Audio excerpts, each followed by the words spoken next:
ঠিক এরকম যদি মজাদার রেসিপি তৈরি করতে চান চায়ের সাথে বিকেলে খাওয়ার জন্য, তাহলে কিন্তু খুব একদম সামান্য উপকরণ, ঘরোয়া জিনিস দিয়ে কিন্তু তৈরি করা যায়। তো এখানে কিন্তু আমি নিয়েছি কিছুটা পরিমাণে ময়দা, আর তার মধ্যে দিয়েছি কালো জিরে আর আজওয়াইন দিয়ে ভালো করে কিন্তু আমি প্রথমে মিশিয়ে নিলাম। আর তার মধ্যে দিয়েছি আমি কিন্তু বেকিং পাউডার, একটুখানি বেকিং সোডা, আর কিছুটা পরিমাণে দিয়েছি আমি রিফাইন অয়েল। সব কিছু দিয়ে কিন্তু ভালো করে আমি এটা প্রথমে ময়াম করে মেখে নিয়েছি। এই দেখো একদম ভালো করে ময়াম করে মাখা হয়ে গেছে। তো ভালো করে মিশিয়ে নিয়েছি ময়াম করে। তারপরে কিন্তু আমি অল্প অল্প করে কিন্তু জল দিয়ে আমি এটা মেখে নেব ময়দাটাকে। খুব একটা বেশি কিন্তু জল দেবো না, একটু শক্ত করে কিন্তু আমি মাখবো।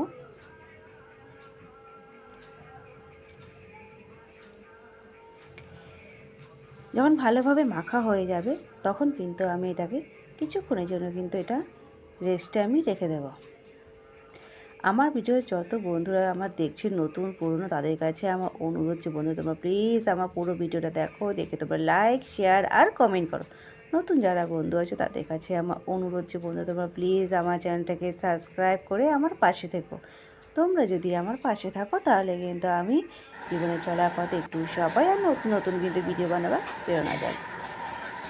তাই বলছি বন্ধুরা প্লিজ একে অপরের হাত ধরে চলো না, আমরা একসাথে একই পথে এগোই। লক্ষ্য যখন একটাই, তাহলে আমরা একসাথে পথ চললে কিন্তু তাহলে আমরা সেই লক্ষ্যতে পৌঁছতে পারব। তো এই দেখো আমার কিন্তু এখানে মাখা হয়ে গেছে ভালোভাবে। ময়দাটা মেখে কিছু রেস্টে রেখে দিয়েছি। আর দেখো মাখার পরে কিন্তু ময়দার মধ্যে দেখো একটা কিন্তু ছোটো ছোটো ভাজ লেয়ারের মতো কিন্তু পড়ে।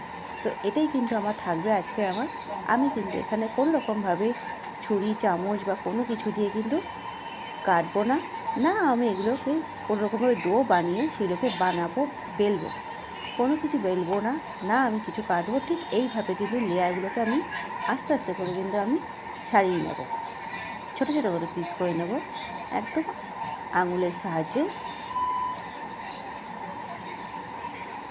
দেখবে ভালো করে ময়দা যখন আমাদের মাখা হয়, একটা যে ভাজের মাঝখানে দেবে এটা কিন্তু লেয়ারের মতো থাকে, সেই লেয়ারটাই কিন্তু আমি এখানে আলাদা করছি। তো সেই লেয়ারটা কিন্তু আমি আলাদা করে কিন্তু ঠিক এইভাবে কিন্তু আঙুলের সাহায্যে কিন্তু ছোটো ছোটো পিস বানিয়ে নিয়েছি। কোনো রকম কিন্তু আমি ছুরি, চামচ কিচ্ছু দিয়ে কিন্তু কাটছি না। আমি এখানে কোনো কিছু দিয়ে বেরবো। তোমরা ভাবছো আমি সরিয়ে দিলাম, না সরাইনি। এইভাবেই কিন্তু আমি প্রত্যেকটা পিস কিন্তু করবো। এই দেখো এটা দিয়ে দে, যেগুলো থালায় আছে। থালায় রুটিগুলো আছে বলে বাটিতে। থালায় কি আছে এদিকে দেখা। আলাদা হয়ে যাচ্ছে সব পিসগুলো আলাদা আস্তে আস্তে করে। ঠিক এইভাবে কিন্তু আমি লেয়ারগুলোকে আঙুলের সাহায্যে আলাদা করেছি।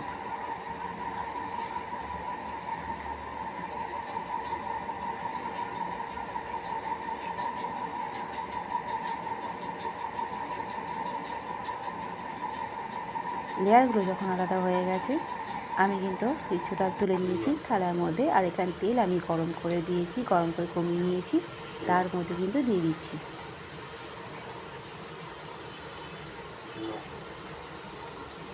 এইভাবে আমি দিয়ে কিন্তু ভেজে নেব।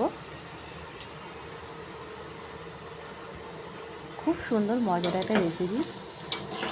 কোনো রকম কিন্তু এখানে আমাকে বেলতে হচ্ছে, আমাকে এখানে ছুরি বা চামচ দিয়ে কিন্তু কাটতে হচ্ছে।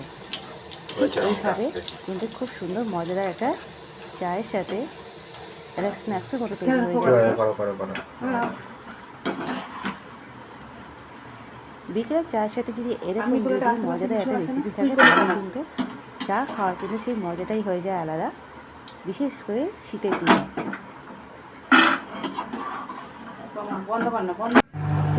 এবার বর্ষা দুটো সময় কিন্তু খুব ইচ্ছে করে এইরকমভাবে চায়ের সাথে যদি মজাদার কোনো রেসিপি থাকে তাহলে কিন্তু সেই চায়ের বা বিকেলের মজাটা কিন্তু একেবারে জমে যায়।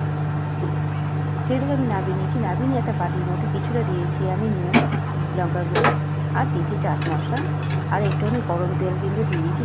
দিয়ে আমি ভালো করে মিশিয়ে নিয়ে এগুলো কিন্তু আমি দিয়ে দেবো এই যে আমি ভেজে রেখেছিলাম মজাদার রেসিপিটা যে আছে স্ন্যাক্সটা এই মধ্যেগুলো দিয়ে কিন্তু আমি ভালো করে মিশিয়ে নিলাম।